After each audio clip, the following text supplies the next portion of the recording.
Hey guys, welcome to Crypto News, your daily source of info.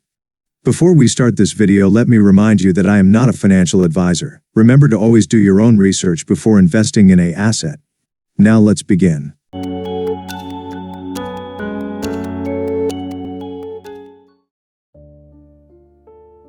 Message routing. The Internet Computer blockchain enables users to send messages to canister smart contracts and canisters to send messages between themselves. For scalability, the Internet Computer is composed of many subnet blockchains, and the Internet Computer's network nervous system can add new subnets as required. The message routing component routes messages to and from canisters across all of the Internet Computer's subnet blockchains, and ensures that new subnets can be added seamlessly. Message routing is the lower of the two upper layers of the protocol stack. It implements functionality that is crucial for the operation of the IC. Its responsibilities can be roughly grouped as follows: induction of messages received in blocks from consensus, invocation of the execution layer after successful induction, routing of inter-canister messages resulting from execution within and between subnets, certification of the state of the subnet, synchronization of the state of the subnet to newly joining and fallen behind nodes. Note that, although the layer derives its name from the functionality of routing messages, all the functionality listed above is equally important for the IC. Particularly, state certification and synchronization are heavily used in chain evolution technology to enable resumption of nodes. Message processing. Whenever consensus produces a finalized block of messages, that is, a block that has been considered correct, notarized, and finalized by at least 2/3 of the subnet's nodes, this block is handed over to message routing. This marks the transition between the lower and upper half of the protocol stack. The lower two layers are responsible for agreeing, in each round, among all nodes in the subnet, on a block of messages to be executed. This block is then handed over to the upper layers for deterministic processing, which, more concretely, means passing it over to message routing, which takes over the further orchestration of deterministic processing. Once message routing receives a block of messages, recall that a block comprises both ingress messages submitted by users and exnet messages sent by canisters. The messages are extracted from the block and each message is placed into the input queue of its target canister. This process is called induction, and all the queues are collectively referred to as induction pool. After induction, the execution layer, the topmost layer of the core IC protocol stack, is triggered to deterministically schedule messages in the induction pool for execution and to execute them. The actual execution of messaging happens inside a sandbox, which can be thought of as a virtual machine responsible for the execution of canister messages. Message routing and execution modify the subnet state in a deterministic way, i.e. the state of the node is changed in the same way on every honest node of the subnet, which is crucial for achieving the replicated state machine properties of a subnet. The execution of a message can write to memory pages of the canister the message is executed on and change other metadata in the state. The execution of a message can also lead to the creation of new messages targeted at other canisters. Such a message can be either targeted at a canister on the local subnet or another subnet. In the former case, execution can directly place the new message into the input queue of the target canister. In the latter case, i.e. a new message that is targeted at another subnet, the message is placed into the so-called XNet stream for the target subnet, where they can be picked up by block makers of the target subnets after. The streams are certified. Inter-canister messaging. As mentioned above, the execution of a canister message can lead to the creation of a new inter-canister message sent to a local or remote on a different subnet canister. Let us go deeper into how inter-canister messaging works. Intra-subnet inter-canister messaging. Intra-subnet, i.e. local. Inter-canister messages originating from an executing canister method do not need to go through consensus, as they deterministically result from messages that have been agreed by a previous consensus round, and their further execution remains completely deterministic. This holds transitively, that is, inter-canister messages can create new inter-canister messages, resulting in a tree of messages.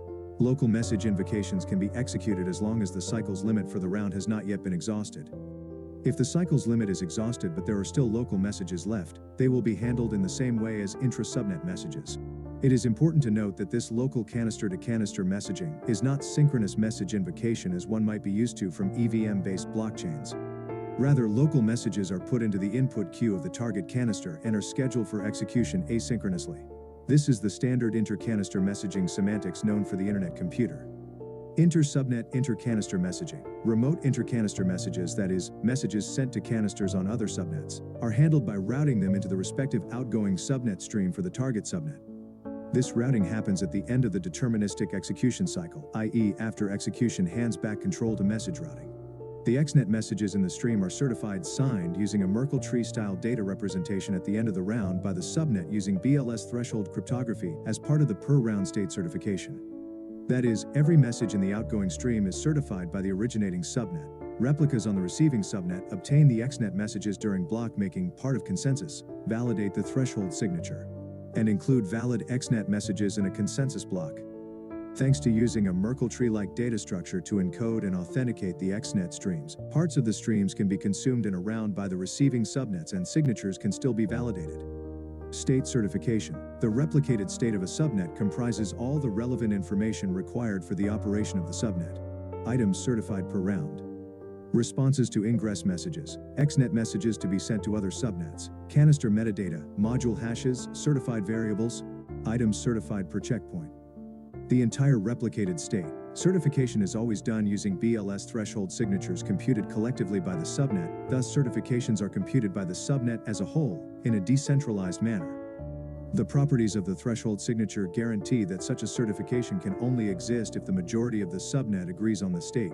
State certification and secure XNet messaging enable, among others, the secure and transparent communication of canisters across subnet boundaries, a challenge that any blockchain that has multiple shards struggles with. It also provides crucial building blocks to allow users to read certified parts of the replicated state, e.g. responses to messages submitted by them. Furthermore, it allows nodes to join a subnet efficiently without replaying all blocks since Genesis or fallen behind nodes to catch up to the most recent state of a subnet.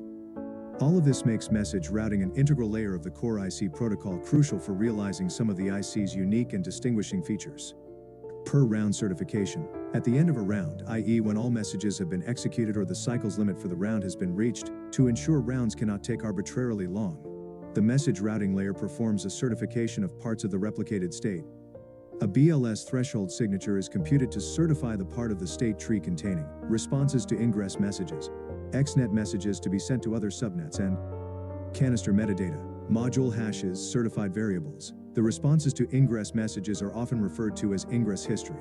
The certified responses can be read and validated against the subnet's public key by users as the response to their ingress messages. Each of the public keys of the individual subnets are, in turn, certified by the NNS using the same mechanism. This means that one can verify that certified responses indeed come from the IC only using the public key of the NNS. This way of validating responses to state-changing messages to a blockchain is extremely powerful when compared to other approaches seen in the field, like reading the response from a transaction log.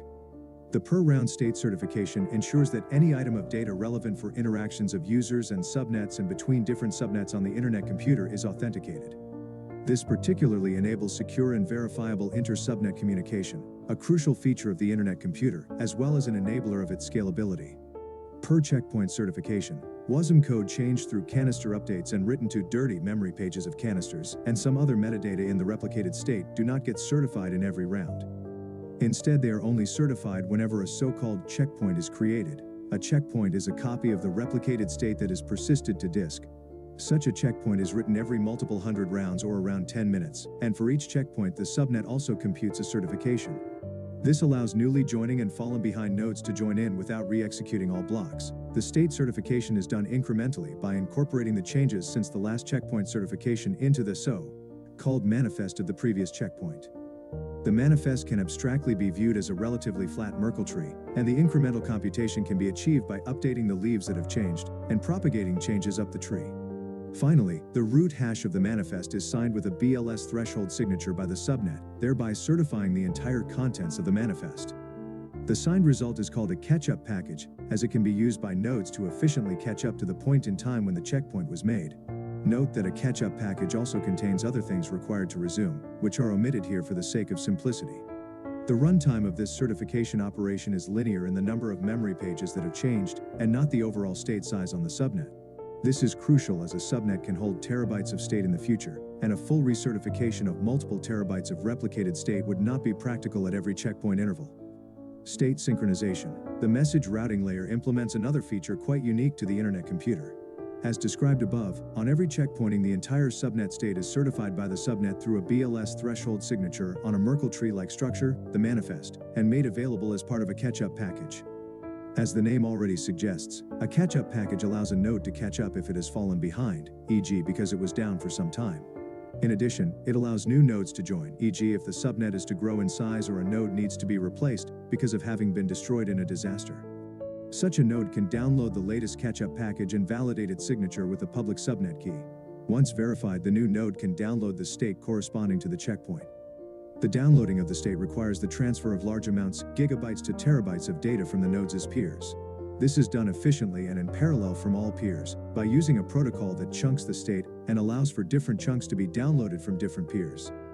Technically, the artifact transfer protocol of the peer-to-peer layer is used for transferring the state. Every chunk is authenticated through the catch-up package individually through its hash.